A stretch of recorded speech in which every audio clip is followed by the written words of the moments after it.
وقالت اليهود ليست النصارى على شيء وقالت النصارى ليست اليهود على شيء وهم يتلون الكتاب كذلك قال الذين لا يعلمون مثل قولهم فالله يحكم بينهم يوم القيامة فيما كانوا فيه يختلفون۔ یہودی کہتے ہیں عیسائیوں کے پاس کچھ نہیں، عیسائی کہتے ہیں یہودیوں کے پاس کچھ نہیں، حالانکہ دونوں ہی کتاب پڑھتے ہیں، اور اسی قسم کے دعوے ان لوگوں کے بھی ہیں جن کے پاس کتاب کا علم نہیں ہے۔ یہ اختلافات جن میں یہ لوگ مبتلا ہیں، ان کا فیصلہ اللہ قیامت کے روز کر دے گا۔ جن کے پاس کتاب کا علم نہیں ہے یعنی مشرکین عرب۔ ومن اظلم ممن منع مساجد الله ان يذكر فيها اسمه وسعى في خرابها اولئك ما كان لهم ان يدخلوها الا خائفين لهم في الدنيا خزي ولهم في الآخرة عذاب عظيم۔ اور اس شخص سے بڑھ کر ظالم کون ہوگا جو اللہ کے معبدوں میں اس کے نام کی یاد سے روکے اور ان کی ویرانی کے درپے ہو۔ ایسے لوگ اس قابل ہیں کہ ان عبادت گاہوں میں قدم نہ رکھیں، اور اگر وہاں جائیں بھی تو ڈرتے ہوئے جائیں۔ ان کے لیے تو دنیا میں رسوائی ہے اور آخرت میں عذاب عظیم، اور اگر وہاں جائیں بھی تو ڈرتے ہوئے جائیں۔ یعنی بجائے اس کے کہ عبادت گاہیں اس قسم کے ظالم لوگوں کے قبض و اقتدار میں ہوں اور یہ ان کے متولی ہوں، ہونا یہ چاہیے کہ خدا پرست اور خدا ترس لوگوں کے ہاتھ میں اقتدار ہو اور وہی عبادت گاہوں کے متولی رہیں، تاکہ یہ شریر لوگ اگر وہاں جائیں بھی تو انہیں خوف ہو کہ شرارت کریں گے تو سزا پائیں گے۔ یہاں ایک لطیف اشارہ کفار مکہ کے اس ظلم کی طرف بھی ہے کہ انہوں نے اپنی قوم کے ان لوگوں کو جو اسلام لا چکے تھے بیت اللہ میں عبادت کرنے سے روک دیا تھا۔ وَلِلَّهِ الْمَشْرِقُ وَالْمَغْرِبُ فَأَيْنَمَا تُوَلُّوا فَثَمَّ وَجْهُ اللَّهِ إِنَّ اللَّهَ وَاسِعٌ عَلِيمٌ۔ مشرق اور مغرب سب اللہ کے ہیں، جس طرف بھی تم رخ کرو گے اسی طرف اللہ کا رخ ہے۔ اللہ بڑی وسعت والا اور سب کچھ جاننے والا ہے۔ اسی طرف اللہ کا رخ ہے۔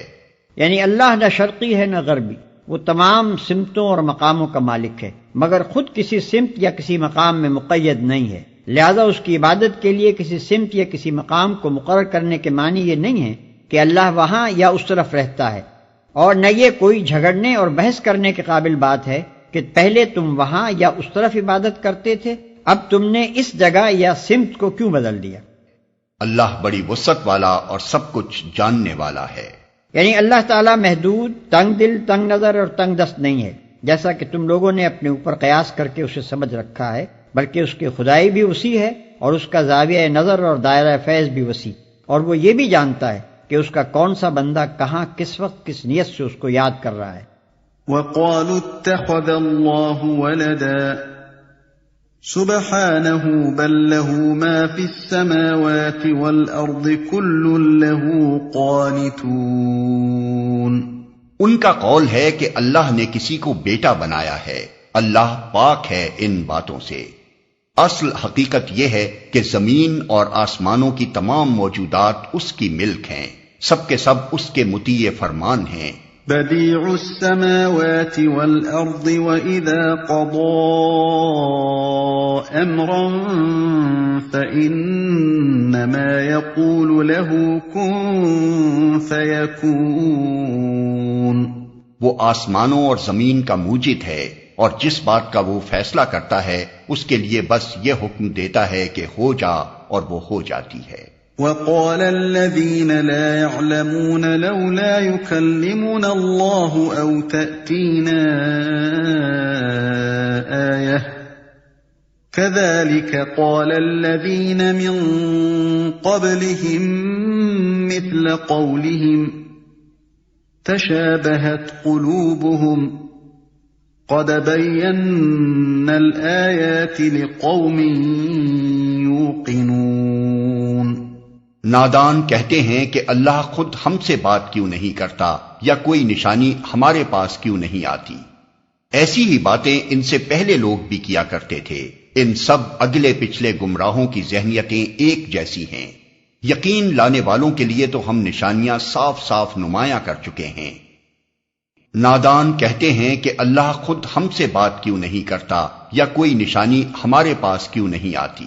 ان کا مطلب یہ تھا کہ خدا یا تو خود ہمارے سامنے آ کر کہے کہ یہ میری کتاب ہے اور یہ میرے احکام ہیں، تم لوگ ان کی پیروی کرو، یا پھر ہمیں کوئی ایسی نشانی دکھائی جائے جس سے ہمیں یقین آ جائے کہ محمد صلی اللہ علیہ وسلم جو کچھ کہہ رہے ہیں وہ خدا کی طرف سے ہے۔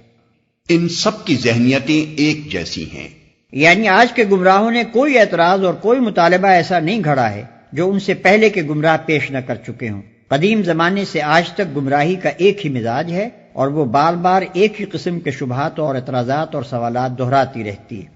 ہم نشانیاں صاف صاف نمایاں کر چکے ہیں۔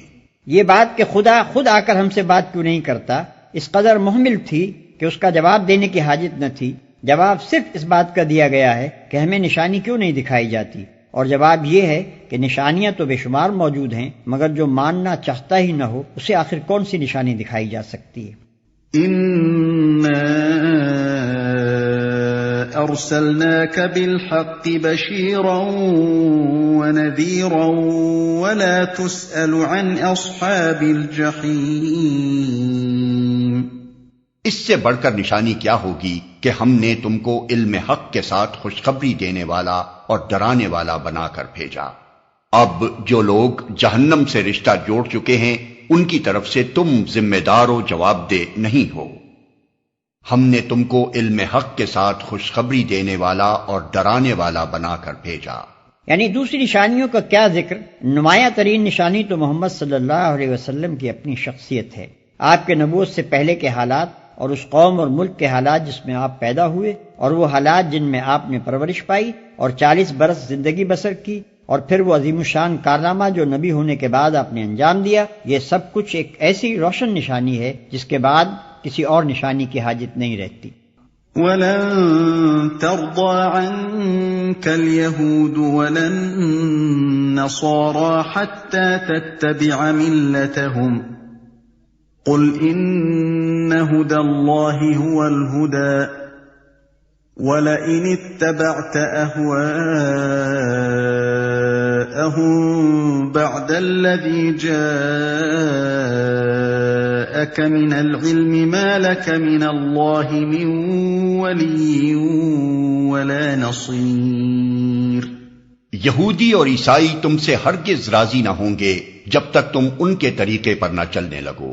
صاف کہہ دو کہ راستہ بس وہی ہے جو اللہ نے بتایا ہے، ورنہ اگر اس علم کے بعد جو تمہارے پاس آ چکا ہے تم نے ان کی خواہشات کی پیروی کی تو اللہ کی پکڑ سے بچانے والا کوئی دوست اور مددگار تمہارے لیے نہیں ہے۔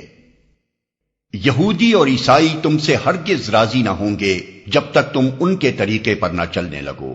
مطلب یہ ہے کہ ان لوگوں کی ناراضی کا سبب یہ تو ہے نہیں کہ وہ سچے طالب حق ہیں اور تم نے ان کے سامنے حق کو واضح کرنے میں کچھ کمی کی ہے، وہ تو اس لیے تم سے ناراض ہیں کہ تم نے اللہ کی آیات اور اس کے دین کے ساتھ وہ منافقانہ اور بازیگرانہ طرز عمل کیوں نہ اختیار کیا، خدا پرستی کے پردے میں وہ خود پرستی کیوں نہ کی، دین کے اصول و احکام کو اپنے تخیلات یا اپنی خواہشات کے مطابق ڈھالنے میں اس دیدہ دلیری سے کیوں نہ کام لیا، وہ ریاکاری اور گندم نمائی و جو فروشی کیوں نہ کی جو خود ان کا اپنا شیوا ہے، کیونکہ جب تک تم ان کے سے رنگ ڈھنگ نہ اختیار کر لو، دین کے ساتھ وہی معاملہ نہ کرنے لگو جو خود یہ کرتے ہیں، اور عقائد و اعمال کی انہی گمراہیوں میں مبتلا نہ ہو جاؤ جن میں یہ مبتلا ہیں، اس وقت تک ان کا تم سے راضی ہونا محال ہے۔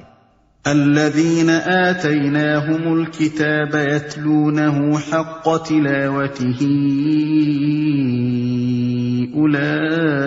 أولئك يؤمنون به ومن يكفر به فأولئك هم الخاسرون۔